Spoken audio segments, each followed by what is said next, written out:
Question number 1 कहता है mathematical thinking is based on, यानी जो गणितीय चिंतन है, मैथमेटिकल थिंकिंग है, वो किस पर आधारित होती है।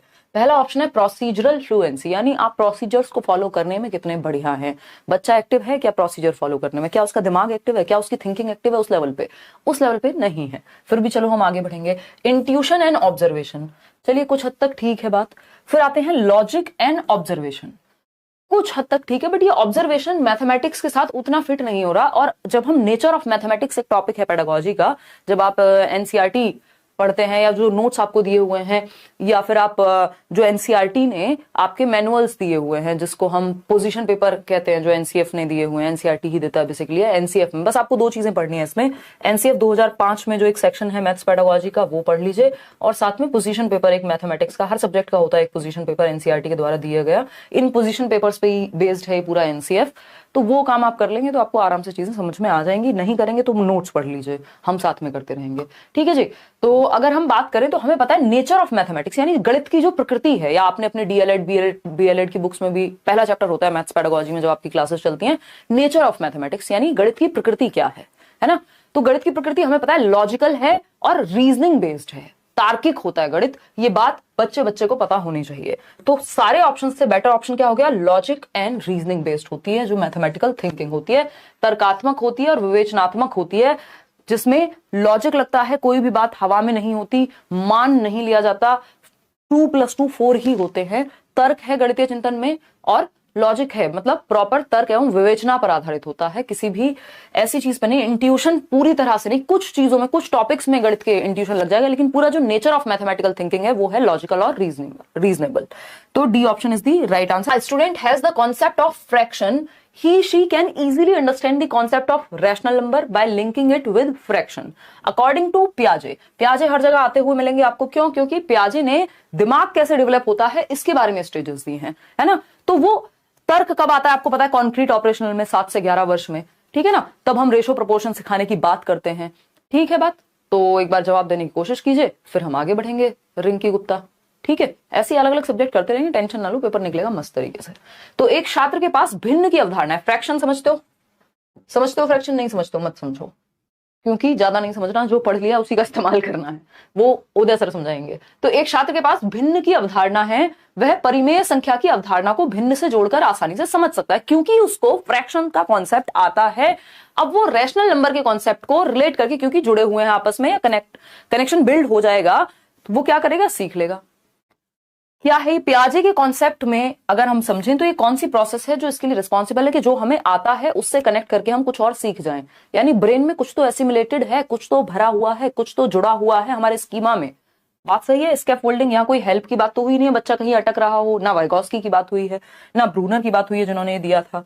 तो assimilation is the right word, कि आत्मसात करना, एसिमुलेट करना। आपके ब्रेन में ऑलरेडी एक कॉन्सेप्ट है जो आपने एसिमुलेट किया हुआ है, वो है फ्रैक्शंस का कॉन्सेप्ट। आपने उसी से जोड़ करके एक जुड़ा हुआ कॉन्सेप्ट आप समझ जाएंगे। अब क्यों? क्योंकि आपके ब्रेन में एक स्कीमा है, आपने एक एसिमुलेटेड स्कीमा आपके ब्रेन में है, ऐड किया हुआ है आपकी नॉलेज में, उसी से जोड़ करके कुछ और भी समझ जाएंगे। तो ये प्रोसेस कौन सी यूज होगी? एसिमुलेशन। याद होगा एक क्वेश्चन आता है कि एक बच्ची है सीता नाम की, जो दाल चावल खाना सीख रही है, मिला करके खाती है, वो दोनों को मिक्स करके हाथ से खाना सीख रही है। तो ये क्या है? ये प्रोसेस है जो उसको आता है ऑलरेडी, उससे जोड़ करके कुछ और सीख रही है। यानी ब्रेन में चीजें हैं, बस उसी का इस्तेमाल करके काम बन रहा है।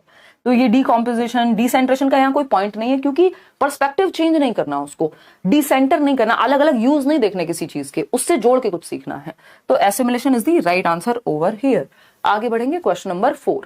क्वेश्चन नंबर 4 देखिएगा। क्वेश्चन नंबर 4 है आपका, अगर आप 10 सेट बैठ करके 5 सेट मैं सॉल्व करा दूं, या जितना भी हो पाएगा उतना करने की कोशिश करेंगे, 5 आप खुद से, 10 आप खुद से बैठ करके सिर्फ प्रीवियस ईयर के सेट सॉल्व कर लेते हैं, ये 15-15 नंबर के, 10 नंबर से 1 नंबर कम आएगा नहीं। और वो जो फ्री नोट्स दिए हुए हैं डिस्क्रिप्शन बॉक्स में, उनको पढ़ लेना, है ना। ऊपर ही रहोगे, फिर आप 15 के आसपास ही जाओगे। बल्कि a grade 4 student is unable to do multiplication, एक चौथी कक्षा का बच्चा है जो मल्टीप्लीकेशन नहीं कर पा रहा है, जबकि हम FLN में फ्लुएंसी और जो आपका फाउंडेशनल लिटरेसी एंड न्यूमरेसी की बात है, जो हम कह रहे हैं कि बच्चे को तीसरी कक्षा तक आ जानी चाहिए कि बेसिक जोड़ घटा गुणा भाग वो सीख जाए, पढ़ना लिखना वो सीख जाए। ये आपका नेशनल एजुकेशन पॉलिसी कहती है ना। और कक्षा 3 तक यानी लगभग 8-9 साल की उम्र तक, 9 साल की उम्र से पहले पहले बच्चे को ये आना चाहिए। लेकिन एक बच्चा है जो चौथी क्लास में आने के बावजूद आपका मल्टीप्लिकेशन उसको नहीं आता, involving 2 digit numbers, 2 digit number का। भाई 2 डिजिट में मुश्किल होती है ना, हो सकता है 1 डिजिट का उसको आता होगा, तो 2 डिजिट नंबर यानी उसको कहीं 32 गुणा 32 करो तो उसको दिक्कत हो सकती है। ठीक, which of the following can be best adopted by the teacher to help the child learn multiplication of 2 digit numbers. अब टीचर को कौन सी युक्ति का इस्तेमाल करना चाहिए कि वो 2 डिजिट, 2 संख्याओं का गुणा करना उसको सिखा पाए बच्चे को। तो पहला ऑप्शन है he she should make the student memorise multiplication. अब आपने पेडागोजी इतनी पढ़ ली है, सीडीपी इतनी पढ़ ली है, आपको पता है कि याद कराना, रट्टे लगवाना, ये सब कोई बहुत एक्टिव रखने का तरीका बच्चे को नहीं है। उसे विद्यार्थियों को पहले गुणन सारणी पहाड़े याद करवाने चाहिए, होता है ऐसा। लेकिन अब यहां 2 डिजिट की बात हो रही है, तो 2 डिजिट में ऐसा नहीं है कि पहाड़े उसको आते ही नहीं होंगे, है ना भाई। अगर सिंगल डिजिट भी आती होगी तो कुछ पहाड़े आते भी होंगे। तो मुद्दा यहां पे याद करवाना नहीं होता कभी भी, सिंपल फंडा ये है। He she should tell the student to use calculator to multiply 2 numbers. तो फिर टीचर का क्या चार डाले वो बेचारा बच्चा, जब उसको कैलकुलेटर से ही हमेशा जो है गुणा करनी है, तो कोई सेंस इस बात का बना नहीं। बच्चा उतना एक्टिव यहां नहीं है, बच्चे को सिखाने पे हमें जोर देना है यहाँ पे, ये नहीं कि बस आंसर आ जाए, ठीक है ना। अगर हम बात करते हैं सी ऑप्शन की, he she can first help the student with multiplication of single digit number and then use heuristics for 2 digit numbers. यानी वह पहले एक अंकीय संख्या की गुणा करने में विद्यार्थी की मदद करे कि भाई हम प्रीवियस नॉलेज पे जाते हैं ना, हम सीधा 4th फ्लोर पे नहीं जाएंगे, पहले 1st फ्लोर बनेगा या उससे पहले आपकी नींव भरी जाएगी, फिर उसके आधार पे चीजें बनेंगी। तो हम प्रीवियस नॉलेज से कनेक्ट करेंगे, पहले उसको जो सिंगल डिजिट का मल्टीप्लिकेशन है उस पर फोकस करेंगे, उसको हेल्प करेंगे कि वो उसके साथ डील करना सीख जाए। सिंगल डिजिट के साथ जो एक अंक वाली संख्याएं होती हैं कि उसको 3 गुणा 5 करना आ जाए अच्छे से। उसके बाद हम जाएंगे किधर, 2 डिजिट नंबर पर, और कौन से वो फंडे हैं या ह्यूरिस्टिक्स हैं या तरीके हैं, जुगाड़ हैं, जिनके माध्यम से हम 2 डिजिट नंबर को मल्टीप्लाई कर पाएंगे, ये वो सीख पाए। बात तो सही है, तरीका यही होना चाहिए। हम कहा नोन टू अननोन लेके चल रहे हैं। ये कौन सी अप्रोच है आपकी पेडागोजी में, ये है नोन टू अननोन की अप्रोच, सिंपल टू कॉम्प्लेक्स की अप्रोच। क्या है ये, नोन टू अननोन, शिक्षण का सूत्र है ये, ज्ञात से अज्ञात की ओर। जो बच्चे को आता है, क्या आता है, प्रीवियस नॉलेज, जो उसका पूर्व ज्ञान है, तो ज्ञात से अज्ञात की ओर ले जाते हैं हम, सिंपल टू कॉम्प्लेक्स ले जाते हैं, सरल से जटिल की ओर। ऐसा नहीं होता डायरेक्ट पहले जटिल की ओर जाएं। तो आपको सबको पता है कि पहले हमें सिंगल डिजिट मुश्किल लगता है, फिर हम वो सीख जाते हैं, वो हमारे लिए सिंपल हो जाते हैं, और फिर हम 2 संख्याओं वाली गुणा सीख पाते हैं। तो सरल से जटिल की ओर जा रहे हैं हम यहाँ, बात तो सही है। फिर आता है आपका डी ऑप्शन, इसको भी पढ़ लेते हैं, क्या पता ये इससे भी अच्छी बात कर रहा हो। डी ऑप्शन है he she can perform the multiplication algorithm repeatedly on the black board and ask the student to solve similar problems using the algorithm taught. कि जो भी मेथड, जो भी तरीका, जो भी एल्गोरिथम, जो भी स्टेप बाय स्टेप प्रोसेस को एल्गोरिथम बोलते हैं, सिखा दिया है, बता दिया है ब्लैक बोर्ड पे मल्टीपल टाइम। अब बच्चे को अगर समझ में ही नहीं आया, आप 70 बार बता दो ब्लैक बोर्ड पे, करते रहो, खुद से ही खेलते रहो, तो ये तो सेंस बना नहीं। बच्चा एक्टिव है सी ऑप्शन में, और उसके सिंपल टू कॉम्प्लेक्स का हम यहाँ रूल भी फॉलो कर रहे हैं। हम नोन टू अननोन भी ले जा रहे हैं बच्चे को, और एक एक करके चीजें जोड़ करके सिखा रहे हैं। तो सी ऑप्शन सबसे बेहतर ऑप्शन है जो बच्चे के पक्ष में है, ठीक है। क्वेश्चन नंबर 5 पर जाएंगे। बहुत ही आसान सा सवाल, बट इसके लिए आपको 2-3 कॉन्सेप्ट पता होने चाहिए, नहीं तो गड़बड़ हो जाएगी। बस नंबर 75, बस का नंबर क्या है 75, goes to the central market, एक केंद्रीय बाजार में जा रही है आसपास कहीं या जहां पे भी। Here the use of number is dash, यानी ये जो नंबर का यूज हुआ है, बस संख्या 75। भाई बस संख्या होती है ना, ऐसे दिल्ली में बहुत सारी बसेस चलती हैं, किसी बस का नंबर होगा 623, किसी का 302 होगा, ऐसा 302 तो खैर क्या ही होता भी होगा, अब तो मुझे बहुत टाइम हो गया बस में ट्रेवल किए, बट हाँ नंबर्स होते हैं अलग अलग। जो डीटीसी की बसेस हैं, दिल्ली ट्रांसपोर्ट कॉर्पोरेशन की, या ऐसी अलग अलग रोडवेज की बस है, तो उसमें भी कुछ ना कुछ तो होता ही है, जिसके माध्यम से हम मान लेते हैं बस नंबर 75 एक नंबर है, ठीक। अब ये बस नंबर 75 जो है सेंट्रल मार्केट की तरफ जा रही है। ये जो नंबर का यूज है, यानी इस 75 का क्या मतलब है यहाँ पे, ये कार्डिनल है, ये नॉमिनल है, ये ऑर्डिनल है, या ये सीरियल नंबर है बस का, बताइए बताइए फटाफट से। बस जो है सीरियल नंबर तो वो होता है जिस क्रम संख्या में कोई भी चीज बनी होती है ना।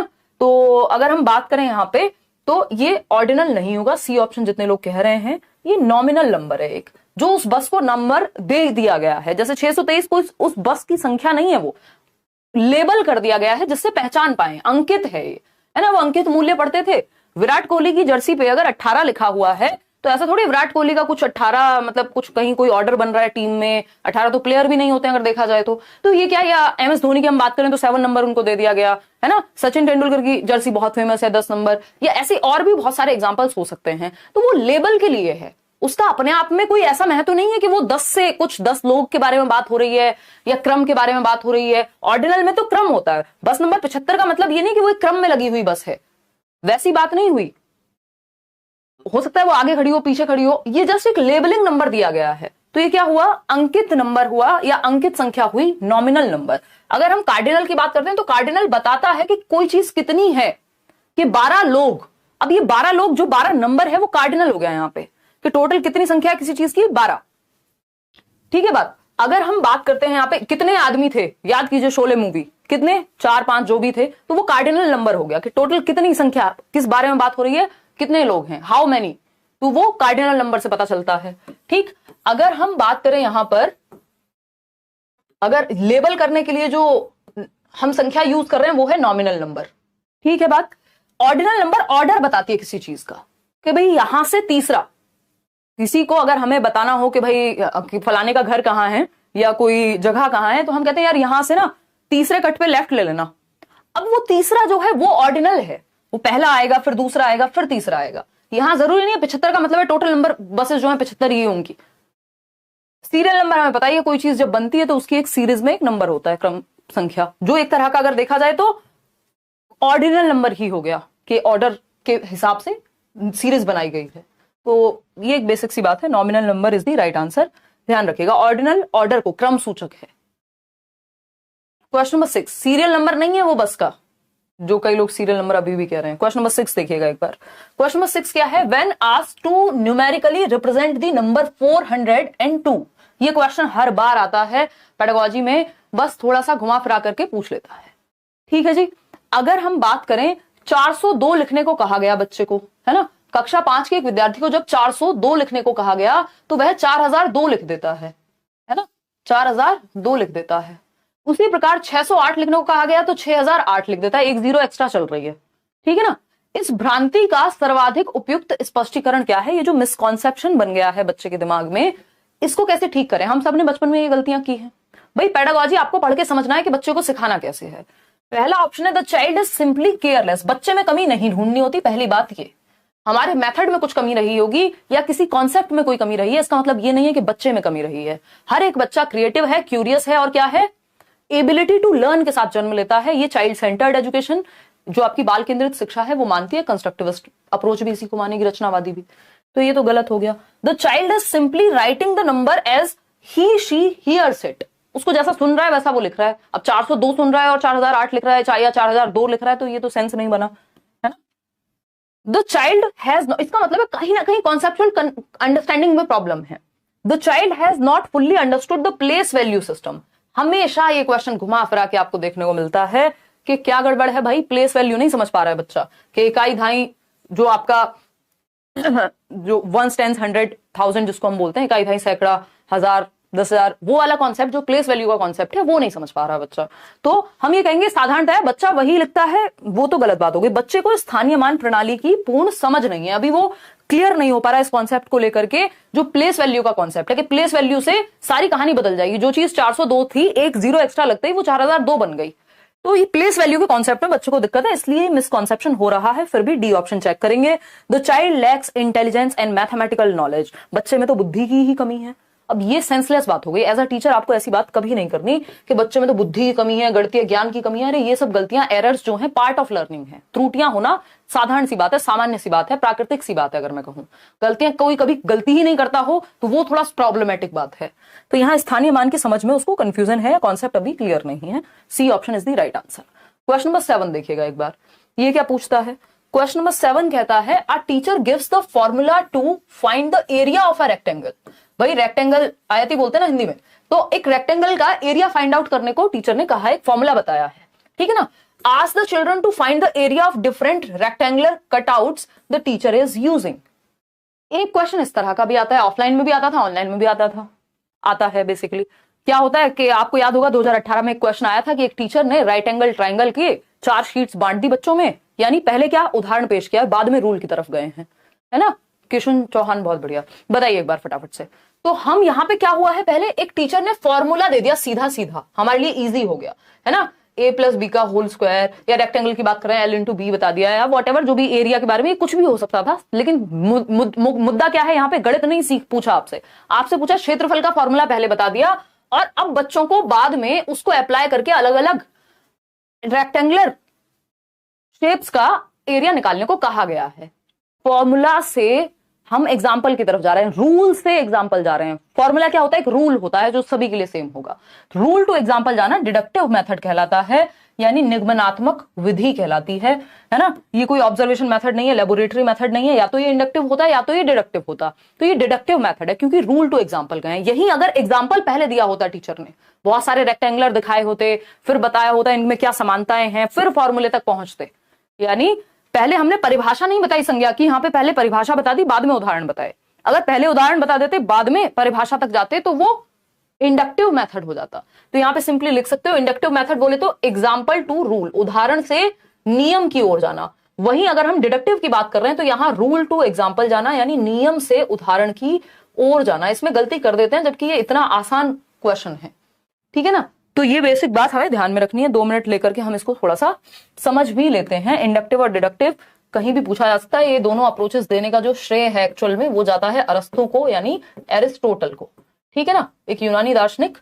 इंडक्टिव रीजनिंग या डिडक्टिव रीजनिंग या मेथड के नाम से हम बाद में जानते हैं, ठीक है।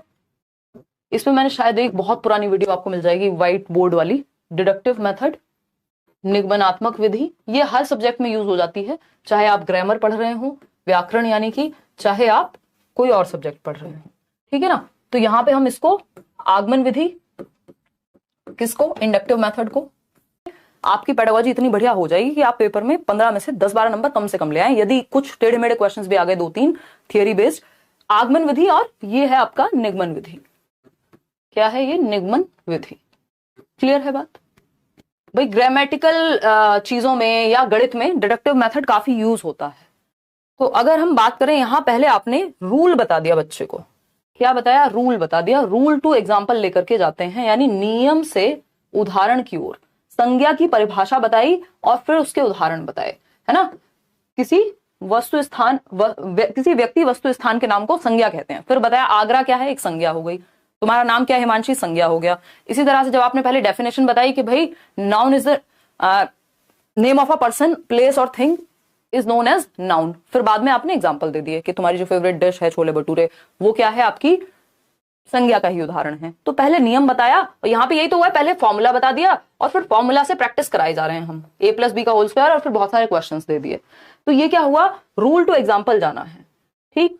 अगर हम इंडक्टिव की बात करें, छोटे बच्चों के लिए इंडक्टिव ज्यादा बेटर रहता है, बाकी डिपेंड करता है कहाँ आप कौन सी अप्रोच यूज करेंगे, वो उस चीज पे डिपेंड करेगा जो आप पढ़ा रहे हैं। दोनों का मिक्स एंड मैच भी चल सकता है। छोटे बच्चों के लिए इंडक्टिव ज्यादा बेहतर रहता है क्योंकि यहाँ हम उदाहरण से नियम की ओर जाते हैं। हमने बहुत सारे राइट एंगल ट्राइंगल दिखाए, ये क्वेश्चन आया था 2018 में, बहुत सारे राइट एंगल ट्राइंगल दिखाए, और उसके बाद हमने बच्चों से रूल पूछा कि इनमें समानता क्या दिख रही है। ये ऐसा हो गया, अगर मैं गणित के कॉन्सेप्ट के हिसाब से बताऊं, कि आपने पहले क्या किया, 4 शीट दे दी बच्चों को जिसमें स्क्वायर बना था। स्क्वायर समझते हो, वर्ग कहते हैं स्क्वायर को। 4 पिक्चर दी या 4 पेपर दिए बच्चों को जिसमें स्क्वायर्स थे, ठीक। अब आपने कहा कि इसके बारे में तुम्हें क्या लग रहा है कि क्या समानता है इनमें, या क्या प्रॉपर्टी हो सकती है इसकी। तो बच्चे कहेंगे ये चारों की ही जो डायमेंशन है वो बराबर है, जो चारों भुजाएं हैं वो बराबर हैं वर्ग में। तो फिर हम रूल पे गए, रूल तक हम पहुंचते हैं उदाहरण से कि भाई ये जो 4 साइड्स होती हैं वो इक्वल होती हैं एक ट्राइंगल में, सॉरी वर्ग में, या जिसको हम स्क्वायर कह रहे हैं। ये ट्राइंगल की अपनी प्रॉपर्टीज होंगी। तो आपने पहले एग्जाम्पल से रूल गए। अगर आप डायरेक्ट पहले रूल बता दें कि भाई चारों भुजाएं बराबर होती हैं एक वर्ग के अंदर या एक स्क्वायर के अंदर, तो वो तुरंत डिडक्टिव बन जाएगा। क्यों, क्योंकि फॉर्मूला पहले बता दिया, ठीक है ना। तो यहाँ पे एग्जाम्पल टू रूल, या हम एग्जाम्पल को कहते हैं स्पेसिफिक टू जनरल, बट वो उतना बनता नहीं है। रूल टू एग्जाम्पल का मतलब है जनरल टू स्पेसिफिक, सामान्य से विशिष्ट की ओर। इतनी बेसिक बातें ध्यान रखनी है, सिंपल, ये एक लाइन याद रखोगे चल जाएगा काम। आगे बढ़ेंगे क्वेश्चन नंबर 8 पर। क्वेश्चन नंबर 8 क्या कहता है भाई, समझते हैं। पेडागोजिकल क्वेश्चन है, लैंग्वेज हमेशा बड़ी होती है बट डरना नहीं है, आपने घबराना नहीं है। बताइए क्वेश्चन नंबर 8 फटाफट से। गुड इवनिंग भाई, बताओ एक बार। सब्सक्राइब करके बेल आइकॉन दबा करके रखा करो ताकि नोटिफिकेशन टाइम पे पहुंच जाए, या फिर टेलीग्राम चैनल पे भी जुड़ जाओ ताकि वहां फिर मैं कोई भी सेशन होता है उससे पहले नोटिफिकेशन आपका जाता ही है। जेनेट अपनी कक्षा में बहुभुज के कई उदाहरण देती है, यानी Janet uses many examples and non examples. Non examples पता है ना, जो उस चीज के अराउंड होते हैं या इनडायरेक्टली उस चीज को क्लियर करने में मदद करते हैं हमारी। कि जब आपने समझाया कि ट्राइंगल क्या होता है तो आपने एक एग्जांपल दे दिया किसका, स्क्वायर का, कि देखो स्क्वायर ट्राइंगल नहीं होता, तो ये नॉन एग्जांपल हो गया, ठीक है ना। तो जब आप एग्जांपल और नॉन एग्जांपल दे रहे हैं किसका, पॉलीगन्स का, यानी बहुभुज का। In her class, she uses mathematical vocabulary and engages the students in discussions. यानी बच्चे एक्टिव हैं क्योंकि चर्चा में इन्वॉल्व कर रही हैं teacher. She has the knowledge of errors, यानी बच्चे गलतियां करते हैं ये टीचर को पता है। And alternate conceptions, उनको ये भी पता है कि बच्चे कई बार भ्रांतियां पैदा हो जाती हैं बच्चे के दिमाग में। जैसे अभी एक मिसकॉन्सेप्शन पढ़ा था ना हमने थोड़ी देर पहले, कोई क्वेश्चन था तो भ्रांति पैदा हो जाती है। वो सोच सकता है कि नहीं यार रेक्टेंगुलर की भी चारों साइड बराबर होती हैं, मतलब कुछ भी ऐसी भ्रांति मिसकॉन्सेप्शन पैदा हो सकता है, ये भी टीचर को पता है पहले से। As a mathematics teacher which of the following is most appropriate for Janet. अब जेनेट एक गणित की शिक्षिका के रूप में सबसे उचित बात जेनेट के लिए क्या है बताइए। आप भी तो इसलिए पढ़ रहे हैं पेडागोजी में अल्टरनेट कॉन्सेप्शंस। ये जो आपकी वैकल्पिक अवधारणाएं हैं हम क्यों जान रहे हैं, पेडागोजी में अलग से एक टॉपिक है जिसपे हम चर्चा करते रहते हैं। एरर, यानी आपको एज अ टीचर ये भी पता होना चाहिए कि बच्चों का गलतियां करना सामान्य बात है। लर्निंग की प्रोसेस में, अधिगम की प्रक्रिया में, शिक्षण अधिगम की प्रक्रिया में गलतियां सामान्य सी बात है, पार्ट एंड पार्सल है। अब ये बात जो है एक मैथमेटिक्स टीचर के रूप में क्या सबसे उपयुक्त बात है जेनेट के बारे में, जबकि उनको ये सब पता है। She has pedagogical content knowledge, यानी उन्हें शिक्षा शास्त्रीय विषय वस्तु का ज्ञान है, जैसे आप पढ़ रहे हैं अभी, है ना, कि पेडागोजी स्पेशली पढ़नी है, नहीं तो सीटेट क्लियर नहीं हो पाएगा। जिसको पेडागोजी नहीं आती उसका सीटेट नहीं हो सकता, है ना। रटने से सिर्फ नहीं काम चलेगा, कुछ ना कुछ फंडे तो दिमाग में रखने पड़ेंगे। तो पेडागोजी क्या है, science of teaching, art of teaching, पढ़ाते कैसे हैं, वो उस चीज का शास्त्र पेडागोजी है, कि पढ़ाने का शास्त्र, एक तरह से शिक्षण शास्त्र इसीलिए कहते हैं इसको।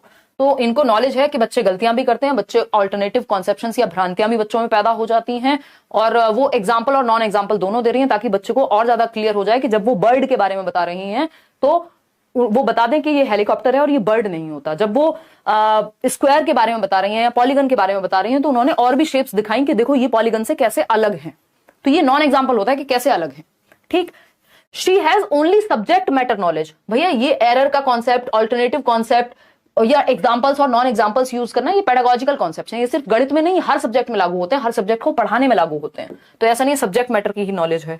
She has understanding of mathematical errors, यहां पे लिखा है कि मैथमेटिकल एरर, ये तो इन जनरल बच्चे हर सब्जेक्ट में गलतियां कर सकते हैं, भ्रांतियां हर सब्जेक्ट में पैदा हो सकती हैं, कंफ्यूजन हर सब्जेक्ट में पैदा हो सकती है, एग्जाम्पल्स हर सब्जेक्ट में दिए जाते हैं। डी ऑप्शन है, शी हैज करिकुलर नॉलेज। तो ऐसा थोड़ी सिर्फ पाठ्यक्रम की ही वो बात कर रहे हैं कि जो पाठ्यक्रम में वही पढ़ा पाएंगी। इस अप्रोच से जिसको पढ़ाने का ज्ञान है वो कुछ भी पढ़ा सकता है, पढ़ाने का तरीका अगर किसी को आता है तो ये बात तो सही है।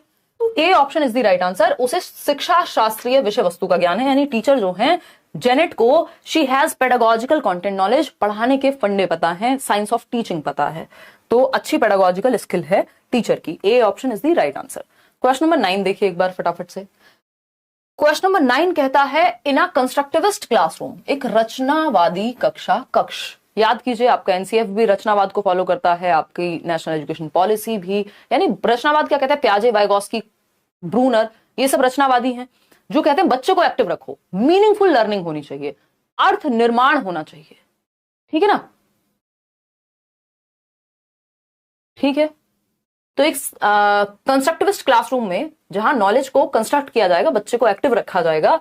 अब mathematics teacher can improve the teaching and learning process by, एक संरचनावादी कक्ष में गणित का एक शिक्षक शिक्षण एवं अधिगम प्रक्रिया में सुधार कैसे कर सकता है, बच्चों को और ज्यादा एक्टिव रख के। रिफ्लेक्टिंग ऑन क्लासरूम प्रैक्टिसेस, यानी कक्षाई प्रक्रियाओं पर मनन करके कि आज मैंने क्या पढ़ाया, क्या सही हुआ, कहां बच्चों को कंफ्यूजन हुई, अगली बार कौन सा बेहतर उदाहरण दिया जा सकता है, एग्जाम्पल कौन सा और बेटर यूज किया जा सकता है, बच्चों को ज्यादा एक्टिव कैसे रखा जा सकता है। इस चीज पे मेटाकॉग्निटिव परासंज्ञानात्मक क्षमताएं वो यूज कर रही हैं, मेटाकॉग्निटिव एबिलिटीज यूज कर रही हैं, रिव्यू कर रही हैं, प्लान कर रही हैं, रिफ्लेक्ट कर रही हैं, मेरी टीचिंग लर्निंग में क्या चेंज आना चाहिए और बेहतर कैसे बनाऊं। हर दिन का एक प्लानिंग होती है टीचर की। तो ये बात एकदम सही है कि यहाँ पे रचनात्मकतावाद फॉलो हो रहा है क्योंकि बच्चे को सेंटर में रखा जा रहा है। Giving more questions for practice, सिर्फ अभ्यास के लिए ज्यादा प्रश्न दे देना, अब ये तो रिफ्लेक्ट करके पता चलेगा ना कि कमी कहां है या बेहतरी की जरूरत कहां है, इंप्रूवमेंट की जरूरत कहां है। अब सीधा बस प्रैक्टिस, हर चीज का इलाज प्रैक्टिस, ऐसा नहीं होता। सर का दर्द है तब भी डॉक्टर पेट दर्द की दवाई दे, हार्ट अटैक आया किसी को तो उसमें भी पेट दर्द की दवाई दी जा रही है, तो वैसी बात हो गई, हर चीज के लिए प्रैक्टिस करा दो बस। Focusing only on summative assessment, summative assessment ऐसे ये होता है जजमेंट के लिए, अंत में होगा, और टीचिंग लर्निंग प्रोसेस के एंड में जो आप सबमिटिव हाफ ईयरली या ईयरली एग्जाम देते हैं और सीधा आपको पता चल जाएगा इतने % आपने अचीव किया है। जबकि फॉर्मेटिव असेसमेंट ज्यादा बेटर है, उसमें फीडबैक मिलता है और वो during the process of teaching learning होता है। मतलब जैसे अभी आप साथ में पोल भी दे रहे हैं, मैं साथ में डिस्कशन भी कर रही हूँ, तो टीचिंग लर्निंग प्रोसेस के बीच में चल रही है ये चीज या साथ में चल रही है, इसको फॉर्मेटिव असेसमेंट कहेंगे, रचनात्मक आकलन। जबकि आप पेपर फाइनल देकर के आएंगे, वहां पे एक बार में ही कहानी खत्म है, समेटिव असेसमेंट है वो। तो समेटिव असेसमेंट कोई सही तरीका नहीं है, रचनावादी कक्षा कक्ष ये नहीं मानता कि लास्ट में बस नंबर में डिवाइड कर दो। Identifying bright students and preparing them for competitive examinations, रचनावाद ये नहीं कहता कि कुछ बच्चों को तो निकाल लो और उनको कॉम्पिटिटिव एग्जाम के लिए प्रिपेयर कराओ क्योंकि वो ब्राइट हैं और बाकी बच्चों को छोड़ दो। रचनावाद तो बच्चे की क्या है, यूनिकनेस पे जाएगा। थोड़ा फास्ट कराइए, चलिए ठीक है फास्ट कराइए, बहुत जल्दी में है। जो लोग पेडागोजी से डरते हैं, स्पेशली मैथ्स पेडागोजी से, उनको और डरा दें। तो कक्षाई प्रक्रियाओं पे रिफ्लेक्ट करेगी टीचर, मनन करेगी, चिंतन मनन करके, और फिर आगे क्या चेंज हो सकता है। टीचर क्या है, फैसिलिटेटर है। रचनावाद में टीचर सुविधादाता है। क्वेश्चन नंबर 10 देखिएगा एक बार, क्या है question. According to National Curriculum Framework 2005, यानी राष्ट्रीय पाठ्यचर्या की रूपरेखा 2005 के अनुसार, teaching and learning methods in mathematics at primary level should focus on, यानी जो आपका एनसीएफ है उसके अनुसार प्राथमिक स्तर पर गणित में शिक्षण और अधिगम विधियां केंद्रित होनी चाहिए। यानी किस तरह के या किन तरह के मेथड्स को हम यूज करें प्राइमरी लेवल पर एनसीएफ के according. Child centred methods, constructivism पे बेस्ड है आपका पूरा जो एनसीएफ है, यानी बच्चे को एक्टिव रखो। टीचर क्या है, सुविधादाता है, फैसिलिटेटर, एक माली की तरह, एक गार्डनर की तरह है जो ध्यान रखता है, ठीक, थोपता नहीं है चीजें। तो जहां बच्चा एक्टिव होगा हम समझ जाएंगे। Explorations of various patterns in mathematics, यानी गणित में विभिन्न प्रतिमानों की खोज पर, यानी बच्चा एक्टिव है। जब वो खोज करेगा, एक्सप्लोर करेगा, डिफरेंट पैटर्न्स को समझेगा, तो बच्चा एक्टिव है, बात तो सही है। Developing the skills of estimation and approximation among learners, शिक्षार्थियों में अनुमान एवं सन्निकटन के कौशलों के विकास पर ध्यान दें कि भाई अप्रोक्सीमेशन पता हो, उसको 0.5 लिखा है तो इसका मतलब ये होगा, है ना। एक बेसिक स्किल्स एस्टिमेट करने की चीजों को आ जाए गणित में, चलो जरूरी है। Informal ways of learning like games, solving puzzles, यानी जो अधिगम की अनौपचारिक विधियां हैं, यानी सिर्फ पेन पेपर पे नहीं, जो डिफरेंट तरीके से बच्चा लाइफ में सीख रहा है कि पजल सॉल्व करके, गेम खेल करके भी वो कॉन्सेप्ट सीखता है, तो बच्चा इसमें भी एक्टिव है, यहां भी एक्टिव है। रिगरस प्रॉब्लम सॉल्विंग, देखो प्रॉब्लम सॉल्विंग तक बात सही थी, वो भी प्रॉब्लम सॉल्विंग किस लेवल पे कह रहे हैं, प्राइमरी लेवल पे। अंतहीन प्रॉब्लम सॉल्विंग, बस समस्या समाधान कराओ रात और दिन, ये वैसी सी बात हो गई। रिगरस प्रॉब्लम सॉल्विंग सही उत्तर नहीं है ना। तो डी ही यहां सिर्फ नेगेटिव है, और ABCD का तो वैसे भी हमारे पास ऑप्शन नहीं है, तो आंसर जो है ABC हो जाएगा, सिंपल। क्योंकि परिशुद्ध समस्या समाधान, यानी सिर्फ समस्या समाधान पे हार्डकोर फोकस कर रहे हैं प्राइमरी लेवल पे, जब आपको बच्चे को एक्टिव रखने पे फोकस करना है। अभी वो इतना बड़ा समस्या समाधान करता नहीं बन गया है, तो रिग्रेस नहीं लिखा होता तो एक बार को फिर भी इंक्लूड कर लेते, या फिर चारों ऑप्शंस होते तब भी ऐसा नहीं, मुझे नहीं लगता कि लोग फिर रिग्रेस वर्ड अपने आप हटा देते। आपसे दुश्मनी तो है नहीं, तो C option is the right answer over here. आगे बढ़ेंगे, क्वेश्चन नंबर 11 देखिएगा। क्वेश्चन नंबर 11 देखिएगा, तो ये भी क्वेश्चंस आजकल देख रहे हैं आप, इस तरह के कॉम्बिनेशन वाले क्वेश्चंस आते हैं। ये क्वेश्चंस इजी होते हैं बट कई लोग कंफ्यूज हो जाते हैं इसमें। Which of the following are the various structures associated with the concept of division? भाग याद कीजिए, है ना। संबंधित विभिन्न, किससे संबंधित, विभाजन से संबंधित। जो डिवीजन है आपका, भाग देना है ना। 32 को भाग देना है किससे, 6 से, ठीक। बताइए, तो इसके लिए कौन सी संरचनाएं बच्चे को या संकल्पनाओं से उसको परिचित होना चाहिए।